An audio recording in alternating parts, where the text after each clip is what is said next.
Fala pessoal, bem-vindos a mais um vídeo. Hoje eu vou trazer para vocês um texto do Thomas Sowell com o título de Messias Equivocados. Então vamos para o texto. Ralph Nader: não há talvez figura mais sacrossanta entre os ungidos contemporâneos do que Ralph Nader, geralmente identificado como o principal defensor dos consumidores. Ou seja, talvez é uma espécie de Celso Russomano, só que nos Estados Unidos. Continuando.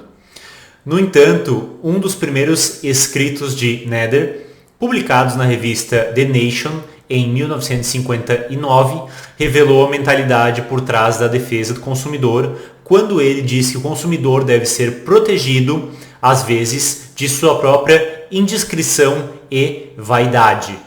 Mais uma vez, o papel dos ungidos era antecipar as decisões de outras pessoas para o seu próprio bem. O livro que colocou Ralph Nader no mapa, Unsafe at Any Speed, ou seja, inseguro a qualquer velocidade, denunciando os registros de segurança dos automóveis em geral e do Corvair em particular.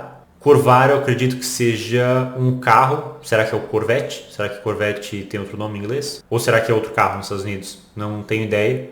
Desculpe a minha ignorância. Vocês que entendem um pouco mais de carro podem tirar essa dúvida aí nos comentários. Voltando.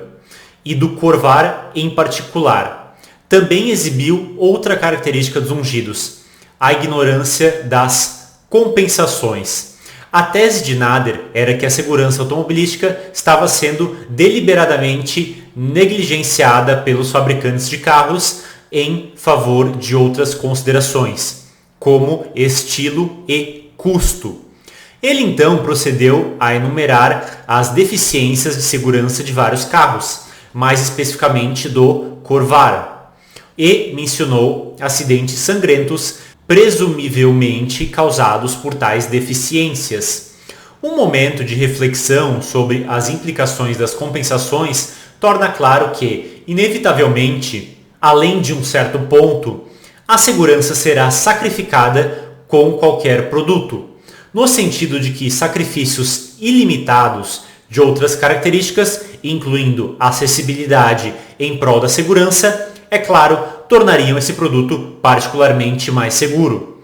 Se o papel em que estas palavras estão escritas fosse a prova de fogo, isso poderia muito bem salvar alguém de uma queimadura, ou até mesmo evitar que uma casa pegasse fogo. Da mesma forma, os automóveis poderiam, é claro, ser construídos com uma robustez tipo a de um tanque de guerra a um preço suficientemente alto, o que quer dizer torná-los inacessíveis para muitas pessoas ou para a maioria das pessoas. Ou seja, todos nós queremos carros mais seguros, mas quanto mais seguro é um carro, mais caro ele vai ficando. Então se você fizer um carro extremamente seguro, praticamente a prova de tudo, talvez esse carro vai custar, sei lá, 2 milhões de reais e aí ninguém vai conseguir ter acesso a esse carro. Ou seja, existe aí uma relação entre preço e segurança e também entre acessibilidade e preço. Levar segurança em primeiro lugar a tais extremos em todos os milhões de produtos na economia aumentaria os custos em geral e diminuiria correspondentemente a renda real e o padrão de vida do público. Além disso, não está claro que isso aumentaria a segurança no saldo líquido, uma vez que rendas reais mais altas reduzem as taxas de mortalidade, quer se compare ricos e pobres em uma sociedade dada, ou sociedades ricas e empobrecidas internacionalmente. Sacrificar a renda real em prol da redução de perigos remotos é uma compensação que teria que ser justificada em seus méritos em cada caso específico, se estivéssemos pensando em compensações. Mas Nader desprezou o que chamou de adoração abjeta da deusa da redução de custos. A própria noção de compensações foi rejeitada como impossível pela indústria automobilística, unsafe at any speed, ou seja, inseguro a qualquer velocidade. É um clássico da propaganda em sua capacidade de usar retórica distrativa ou de rejeição para evitar a necessidade de confrontar argumentos opostos com evidências ou lógicas. Ao longo do livro, os fabricantes de automóveis foram denunciados por coisas como negligência de segurança, irresponsabilidade industrial e comportamento condenável. Para Nader, as características de segurança que jaziam inutilizadas nas prateleiras das empresas automobilísticas eram prova virtual de que deveriam ter sido usadas. Considerações de custo, incluindo os custos de mudar o design geral de um carro para acomodar essas características de segurança, assim como os custos diretos das próprias características específicas, foram rejeitadas por Nader. Às vezes, ele contava apenas o modesto custo da característica específica de forma isolada, mas em outros momentos ele ignorava as mudanças eficazes de design que poderiam tornar o carro menos atraente para o consumidor. O engenheiro de design era considerado por Nader como negligente em seu dever profissional quando considerava a redução de custos no estilo. Representantes das empresas automobilísticas que apontavam que a indústria não pode produzir características que os consumidores não querem ou não estão dispostos a pagar foram desprezados por Nader por tratarem a questão como totalmente uma questão de gostos pessoais do consumidor, em vez de estudo científico objetivo. Com tantos que invocam o nome e a mistificação da ciência para anular as escolhas de outras pessoas, Nader oferecia poucos dados concretos para apoiar suas afirmações, seja sobre a segurança geral do automóvel ao longo do tempo ou dos automóveis americanos versus carros de outros países, incluindo países socialistas onde a ganância corporativa presumivelmente não era um problema, ou do Corvair comparado a carros similares de sua época. Toda a questão foi concebida em termos categóricos em vez de incrementais ou comparativos. Apesar do argumento de Nader de que os fabricantes de automóveis prestavam pouca atenção à segurança, as taxas de mortes por veículos motorizados por milhão de milhas de passageiros caíram ao longo dos anos, de 17,9 em 1929 para 5,5 em 1965. O ano em que Unsafe at Any Speed foi publicado e essa tendência continuou para uma taxa de 4,9 apenas 5 anos depois.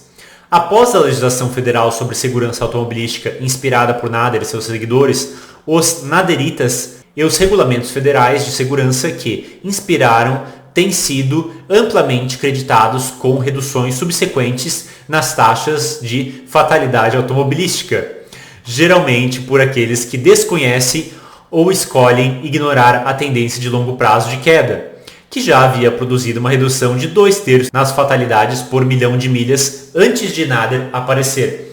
Ou seja, pessoal, toda regulação do governo, todo produto até que a iniciativa privada cria, isso acontece quase sempre que eles utilizam estatísticas muitas vezes que já estão aumentando ou que já estão caindo por outros fatores e atribuem o mérito àquele produto ou aquele serviço ou aquela regulamentação. Vocês podem ver isso em vários produtos. Indústria alimentícia faz isso, hospitais fazem isso, indústria farmacêutica faz isso, agências reguladoras fazem isso, políticos fazem isso, economistas fazem isso também. Enfim, uma porção aí de profissionais e de indústrias e o governo nem se fala, então fica utilizando estatísticas que já estavam aumentando, não por causa da pessoa, mas por outros motivos, ou então estatísticas que já estavam diminuindo, não por causa da pessoa, mas por outros motivos, para trazer o mérito daquilo para si, ou para a política, ou para o produto, ou para o serviço que a pessoa está vendendo. Além disso, as reduções anteriores nas fatalidades de automóveis ocorreram enquanto a velocidade média nas estradas estavam aumentando. Em resumo, a era da ganância corporativa e do consumidor, presumivelmente ignorante e indefeso, viu melhorias dramáticas na segurança antes que os ungidos viessem ao resgate. Quanto ao Corvair, ele de fato tinha problemas de segurança decorrentes de um design de motor traseiro. Também tinha vantagens de segurança devidas desse mesmo design, notavelmente uma melhor tração em superfícies escorregadias. A questão crucial é se, no conjunto, era menos seguro do que carros similares de sua época. Testes extensivos realizados pelo Departamento de Transporte dos Estados Unidos mostraram que não era. Um pesquisador acadêmico independente também observou, junto com a maior tendência do Corvair a ter certos tipos de acidentes, seu número abaixo da média em outras categorias. Em outras palavras, era uma compensação. Embora Nader tenha representado o Corvair como um carro difícil de manusear, a avaliação de 1960 da Consumers Union sobre o Corvair observou uma tempestade de controvérsias sobre a direção dos carros com motor traseiro, mas concluiu que os compradores em potencial não precisavam ficar excessivamente preocupados. Uma mulher que era tanto piloto de corrida quanto escritora sobre automóveis foi citada contra o Corvair no livro de Nader, Unsafe at Any Speed. Mas, quando questionada pelo comitê do Congresso do senador Abraham Rivikoff, ela respondeu que o Corvair que ela dirigiu era um dos carros de produção mais fáceis de dirigir e mais agradáveis que ela tinha experimentado. Além disso, ela acrescentou que a maneira como Nader havia citado o carro no seu artigo a levou a suspeitar que ele não sabia muito sobre carros.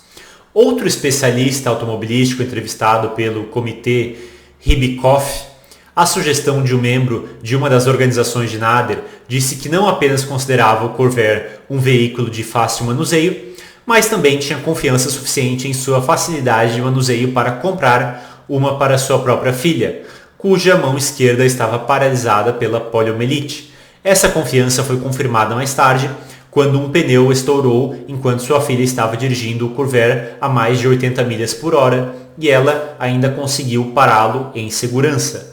Qualquer que seja o resultado da batalha de fatos, Nader venceu a batalha da mídia e a batalha da política. O alarme sobre o Corvair fez as vendas caírem ao ponto de a General Motors descontinuar o carro. Esse alarme também promoveu mais intervenção federal no design e na fabricação de automóveis. Este episódio também promoveu o surgimento de defensores dos consumidores em geral na cena nacional para fazer reivindicações semelhantes sobre outros produtos e gerar mais legislação federal. A técnica de muitos defensores dos consumidores permaneceu a mesma, pioneirizada por Ralph Nader e Unsafe at Any Speed. Acusações amplas, exemplos seletivos, citações seletivas, prosas enviesadas, rejeições de compensações e atribuição de comportamento maligno ou irresponsável aos outros. Médicos, advogados, engenheiros e outros especialistas falharam em sua ética profissional primária, acusou o livro de Nader. E a resposta foi a coletivização das decisões pela sociedade. Seu artigo anterior, na revista The Nation, também acusava uma amoralidade generalizada entre nossa elite acadêmica porque os pesquisadores relutam em se afastar de suas atividades acadêmicas e experimentais. Em outras palavras, é imoral discordar de Ralph Nader sobre o papel de um acadêmico. Um dos problemas enfrentados pelos defensores dos consumidores em geral é como fazer as preferências do consumidor desaparecerem do argumento, já que a soberania do consumidor conflita com a substituição moral pelos ungidos. Também não é uma boa política atacar os consumidores. Aqui também, Unsafe at Any Speed mostrou como a fraseologia habilidosa pode fazer as preferências do consumidor evaporarem da discussão como prelúdio para fazer sua autonomia desaparecer em leis propostas por supostos defensores dos consumidores, argumentando que o Corvair seria mais seguro com uma pressão mais alta nos pneus. Nader condenou os engenheiros por terem cedido ao grande imperativo de uma condução macia. Claramente, este era apenas o imperativo do consumidor. A General Motors não faria $1 a mais ou $1 a menos com pressões diferentes nos pneus, a menos que os consumidores preferissem um tipo de condução ao outro. Embora Nader tenha escolhido retratar essa preferência do consumidor como a obsessão do fabricante de carros pela condução macia, transferir a responsabilidade do consumidor para o produtor tem sido uma parte crucial da defesa do consumidor. O automóvel americano é produzido exclusivamente de acordo com os padrões que o fabricante decide estabelecer. De acordo com Nader, embora o que o fabricante realmente decide com milhões de dólares em jogo seria muito menos provável de refletir algum capricho pessoal do que os consumidores estão propensos a comprar. O que a abordagem de Nader se resume é que terceiros deveriam antecipar a escolha do consumidor quando a vontade de sacrificar uma condução confortável para tornar um perigo remoto um pouco mais remoto. Considerando que o cansaço advindo de viagens desconfortáveis também pode afetar a segurança, não é de forma alguma óbvio que haveria uma maior segurança no saldo líquido, criando uma vantagem mais dura. Em certo sentido, no entanto, discussões de fatos e lógica são irrelevantes. Nader alcançou seus objetivos políticos, estabelecendo sua própria imagem e colocou seus alvos na defensiva. A imagem de Nader foi descrita com precisão por um biógrafo como uma combinação das melhores qualidades de Lincoln, de Illinois, e Davi, do capítulo 17 de Samuel. Uma visão um pouco diferente de Nader foi oferecida por um presidente de comitê do Congresso citado na revista Newsweek. Ralph é um valentão e sabe tudo, consumido pela certeza e frequentemente errado. É um dos sinais do status sagrado contínuo de Nader que essa declaração tenha sido feita anonimamente. Bem, pessoal, o texto vai ficando por aqui. Então, é um texto muito bom, eu pelo menos gostei muito. Assim como eu acho que outros textos do Thomas Sowell são ótimos, porque eles trazem lógicas, trazem assuntos que são óbvios, mas que, infelizmente, as pessoas, por narrativa, por discurso, acabam caindo em certas conversinhas, em certos papinhos, fazendo com que elas tomem certas medidas ou fazendo com que a opinião pública fique a favor de certas medidas, as quais no final do dia só acabam prejudicando o consumidor. E é claro que todo mundo quer carros mais seguros, e é claro que falhas em carros, e aí você tem carros que às vezes têm falhas no sistema de freio, por exemplo, ou outras falhas graves, e é claro que tudo isso tem que ser visto, isso tem que ser arrumado se houver um tipo de falha desses, e se isso prejudicar alguém, essas montadoras realmente devem ser punidas. Só que não é esse o ponto aqui do texto. O ponto aqui do texto é que você tem carros que têm mais segurança, você tem carros que têm menos segurança. Geralmente os carros com menos segurança acabam também sendo mais baratos e mais acessíveis. E isso acaba, por um lado, sendo bom para o consumidor e, por outro lado, acaba sendo ruim. Então é aquela ótima frase, tudo não terás. Ou seja, se você quer pagar 200 mil em alguma coisa, você vai conseguir ter um produto um pouco melhor. Se você quiser pagar 100 mil, você vai acabar tendo um produto um pouco pior, um pouco menos segurança, provavelmente. E também existem aí mudanças de design, onde o carro pode ficar mais bonito, mas um pouco menos seguro. Ou então pode ficar mais econômico, mas um pouco menos seguro. Ou então pode ficar muito mais seguro, mas muito mais caro, muito mais econômico e também muito mais feio. Então existe aí, como em praticamente todos os produtos e serviços, na verdade todos os produtos e serviços, uma relação de custos, uma relação de trocas também e de preferência do consumidor. Bem, pessoal, pelo vídeo de hoje é isso, eu vou ficando por aqui, espero que vocês tenham gostado, espero que vocês tenham entendido o vídeo. Um abraço e até o nosso próximo vídeo.